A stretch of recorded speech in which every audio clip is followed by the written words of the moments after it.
Dasen, these protests going on for a number of days now. What is the situation there this morning? A week, in fact, Umzimkhulu, but this isn't the first time that the community has been complaining about these very basic issues, and that relates to water provision in the area as well as access roads.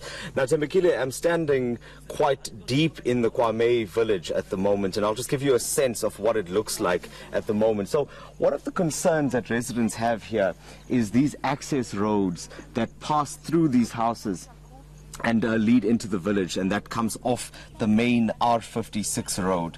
And the other issue is about water provision, but it's not just about even having water in these individual houses that you're seeing. It's about even getting communal taps in an area like this. So the community has been protesting since Monday. Protests did turn violent throughout the week, and in fact about 2 days ago there was also a shooting amid that protest where a taxi driver is believed to have fired shots at protesters, and he shot 2 of them, and resulting in them ending up in hospital. But I want to show you, just give you a sense of what residents do here.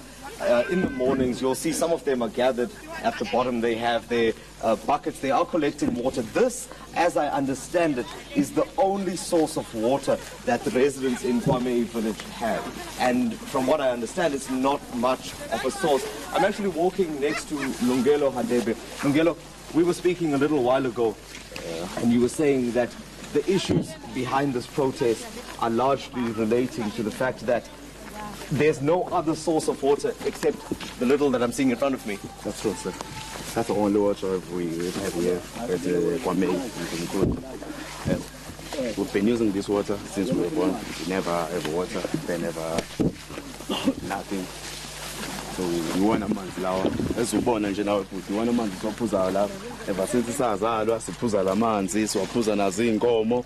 Abantu badampa amapampasi wabo lana siphila nje lempilo asilitholi usizo bayafika bathi bazawenza but akukho sikubonile kuyinqubekela phambili njengamanje. This isn't the first time that the community has complained or protested about the fact that this is really all the water that you have.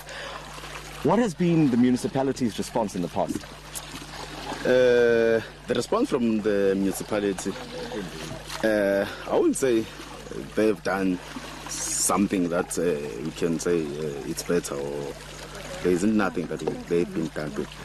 Ngoba khona ama ipipe ekutholike lafakwa asazi kwenzakalani, balifaka ipipe kwaphela endleleni, amanzi still asinawo namanje. Sisaqhubeka sisaphuza wona lamanzi lawa bese waphuza yonke leminyaka sisalwa. We haven't seen anything. I wouldn't say municipality has helped before. And just over here, Sanele, I spoke to you yesterday. It's Sanele Mtolo. Yes. That project that Lungelo is referring to over that pipe, yes. When was that expected to be completed? Because for that project, I would say they gave us a minimum of less than 3 years for it to be completed. But it's been more than 3 years. And now it's stuck.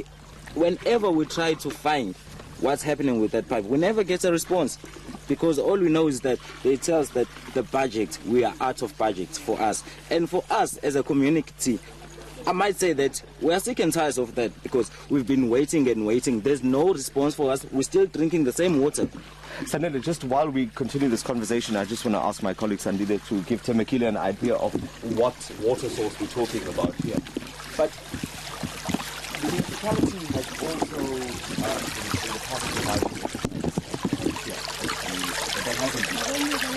Yeah, for that, with the tanks, I will say that it's not enough. We're not satisfied with that, because first of all, the tanks are full. That point, I must say, because most of the people, they use water. It's a daily basic thing. We need water each and every day. For them to bring only less than 10 tanks, it's not enough for us. If their point was to provide us, they should have brought more. The roads that we traveled on to get down here were almost impossible at some points, even for the bakkie that we were traveling in. How do those residents that are down here manage, especially when the weather turns bad? You see, when it's raining over here, it's a dead end for us. We can't move. People that have to go to work, they can't move, because when it's raining, the roads are very bad for us, I must say. If you have a small car, you cannot travel, which means that no one can go to town. We are stuck. That's why we say we need infrastructure to come and correct everything for us so that we'll be able to walk. Even when you come to collect water, you cannot walk properly because the roads are bad. That's why we are saying we need proper infrastructure. All the services to water must be clear because we have old people. We even have very old people who come and fetch water. Even young children. Just imagine if a young child cannot walk to come and fetch water. They can get hurt or anything.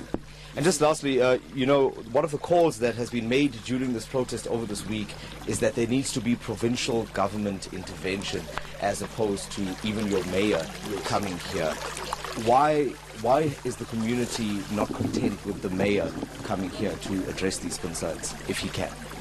You see the thing, because we have our leaders, the people that you know, we have the councillor, we have the people of the eNCA which are responsible for the community. But we have talked to them ever since 2004. We have been trying to talk to them, but when they come here, they just tell us one thing, but they never do anything. That's why we say we want the people which are on top so that they might see what the other people on the bottom are doing because they are not providing us. That's why as a community we're saying we need the big shots, not these people, because we have been talking to them ever since, but they never deliver what we want. So we want the big people because they authorize everything. That's why we need them to come and see what we're doing here. 100%. Thank you very much for that, Sanele. Thembekile, so this is just giving you a sense of what this community has been dealing with and also the reasons behind this protest. They also say that it will continue until such point that there is intervention from the provincial government. But just before I hand back to you, I should also remind you that this is the Umzimkhulu municipality, and it is also where there were officials that were arrested for tender fraud last year, apparently dishing out ghost projects, and those were ranging between 100 and 200,000 rand at a time.